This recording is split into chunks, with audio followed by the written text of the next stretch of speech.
Hello বন্ধুরা, তোমরা সবাই কেমন আছো? আশা করি ভালো আছো, সুস্থ আছো। তো আমি দেখো এখন সকালবেলা চলে এলাম জল খাবার বানাতে। তো আজকে একটু ঘুম থেকে উঠতে দেরি হয়ে গেছে, কেননা 10টা বেজে গেছে ঘুম থেকে উঠতে। তো উঠে তাড়াতাড়ি করে বাসি কাজটা সেরে আর এখন চা খাবো। তো চার সাথে ভাবলাম একটু গোলা রুটি করে নিই, মানে বিস্কুট টিস্কুট আছে চায়ে জন্য খাওয়ার জন্য। তো খেতে ভালো লাগছে না, তো ভাবলাম যে একটু ময়দা রয়েছে, ময়দা দিয়ে একটু গোলা রুটি বানাবো। তো একটু মিষ্টি দিয়ে একটু চিনি দিয়ে গোলা রুটি বানালে খেতে ভালো লাগে। তোমাদের কাদের ভালো লাগে তোমরা কিন্তু অবশ্যই আমাকে কমেন্ট করবে। দেখো আমি এখন একটু মেখে নিই, আর এদিকে গ্যাসটা একটু ধরিয়ে দিই, তাওয়াটা ততক্ষণ গরম হোক। আর এদিকে আমি একটু জল দিয়ে গুলে নিই আগে এটা ভালো করে।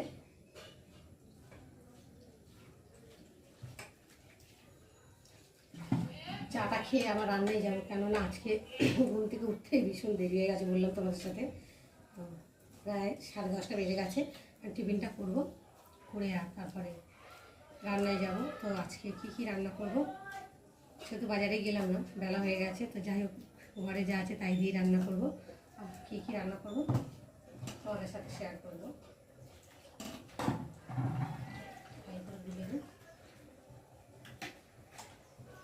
ময়দাটা একটু ভালো করে না গুলে না, মানে কীরকম একটা থাকে, ছানা ছানা ছানা ছানা মতো। তা দেখেন ভালো করে গুলে নিচ্ছি ময়দাটাকে, ভালো করে জোরে জোরে কাটতে হবে। গোলা রুটি তো এমনি ময়দা জানো তো শক্ত, একটু ভালো করে ফেটে না নিলে তাওয়ার মধ্যে দিলে তো লাগবে না, মানে দলা দলা হয়ে যাবে, এক জায়গা থেকে আরেক জায়গায় হাত দিয়ে সরিয়ে দেওয়া যাবে না। তো যাই হোক, আমি এখন গুলে নিয়েছি আর এখন তাওয়া গরম হয়ে গেছে। আর এখন আমি তেল দেবো।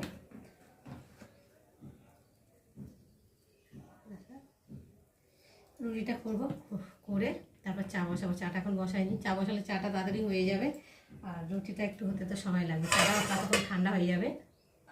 আমি আগে এটাকে করে নিই।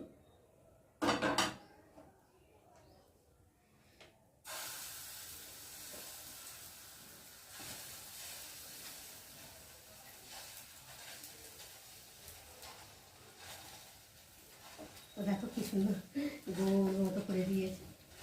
গোল করে দিলে দেখতেও ভালো লাগে, খেতেও ভালো লাগে, তাই না বলো বন্ধুরা?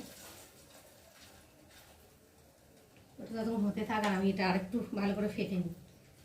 আর কি কথা বলবো তোমাদের সঙ্গে, দেখো না গলার থেকে ঘাম দরদর করে বেরোচ্ছে। আর ঘরে কারেন্টটাও নেই, কী সমস্যা হয়ে গিয়ে জানি। সকাল থেকে আসছিল কি জানি না, মানে ঘুম থেকে আমি উঠে দেখি কারেন্ট নেই। নিশ্চয়ই কোনো সমস্যা হয়েছে বা কেউ মেনটেন ফেলেছে, যাই হোক কোনো গরমে।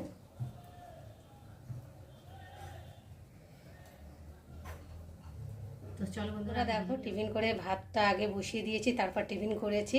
তো ভাত হয়ে গেছে, আর ভাতটা আমি এখন ফ্যান ঝাড়তে দিয়েছি। আর এখানটা আছে রান্না করব, দেখো পটল আলুর তরকারি করব। এই যে ডিম সেদ্ধ করে নিয়েছি, নিয়ে ডিমটাকে ছাড়িয়ে নিয়েছি।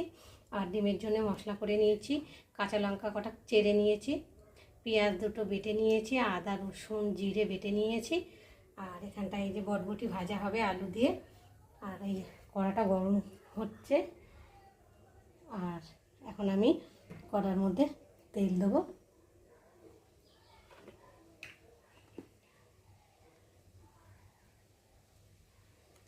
তেলটা একটু গরম হবে।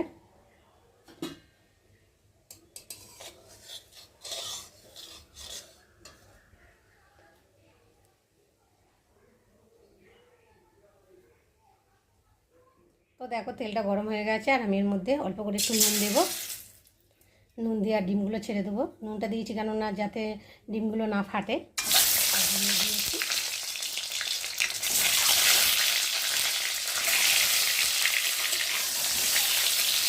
ডিমগুলো একটু খুন্তি দিয়ে কাটিয়ে দেবো, যাতে নুন ঝোল জালগুলো দেখে দিয়েছে। আর এখন আমি একটু হালকা করে হলুদ দেবো।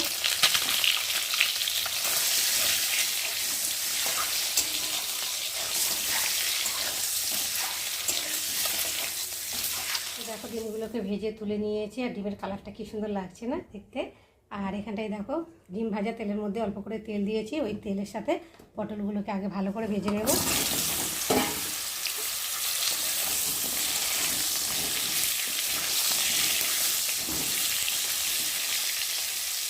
আর হালকা করে একটু নুন দেবো, যাতে পটলটা তাড়াতাড়ি ভাজা হয় আর ভেজেও যাবে। তেল নিলে অল্প করে দিলাম।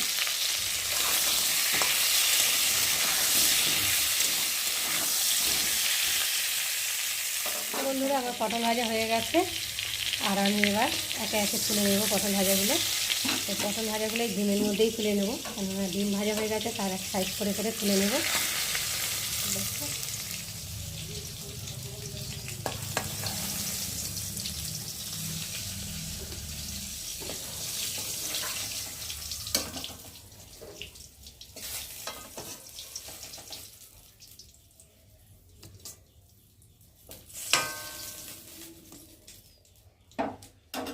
আর এই যে পটল ভেজে যে তেল রয়েছে, তো পটল ভাজার তেলটা একটু কালো কালো হয়ে গেছে, যা গিয়ে একটু তেল দিয়ে দিলাম।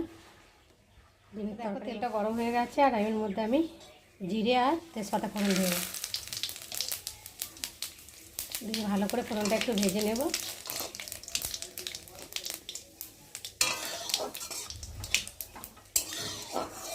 ফোড়নটা ভাজা ভাজা হয়ে গেছে, দেখতে পাচ্ছ। আর এখন আমি আলুগুলো দিয়ে দেবো।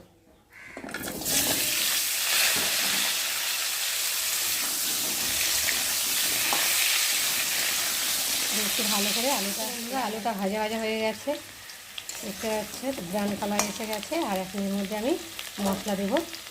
এই থালার মধ্যে আছে লঙ্কা, পেঁয়াজ, আদা, রসুন সব বেটে নিয়েছি, আর এখন আমি সব ঢেলে দিচ্ছি।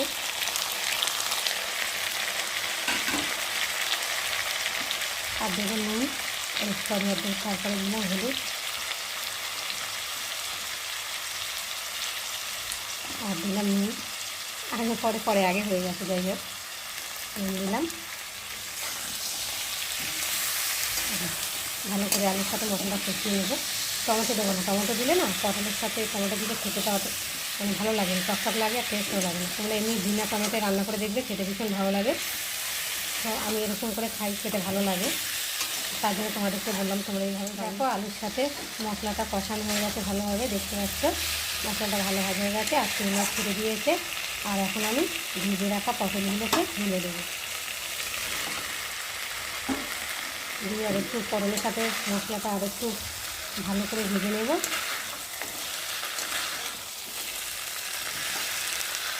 তো দেখো আলু পটল কষানো হয়ে গেছে, দেখতে পাচ্ছ। আর আমি এখন এর মধ্যে জল দিয়ে দেবো।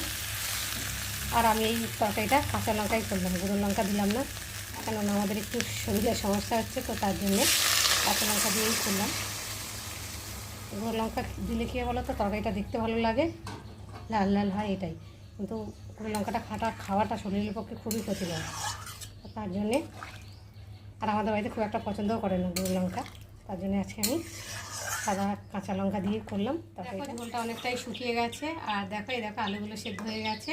আর এখন আমি খুন্তি দিয়ে দেখলাম আলুগুলো সেদ্ধ হয়ে গেছে, আর ডিমটাকে ঢেলে দেবো, দিয়ে একটু ভালো করে ফুটিয়ে নেবো। নিয়ে আর একটু দেখো বন্ধুরা, গরম মশলা আর একটু সামান্য চিনি দিয়েছি, দিয়ে আর এখন তরকারিটাকে এবার লাভিয়ে নেবো। তো দেখতে পাচ্ছ তরকারিটা কেমন হয়েছে, তোমরা কিন্তু অবশ্যই আমাকে কমেন্ট করবে। তো চলো এখন আমি তরকারিটা নামিয়ে নিই।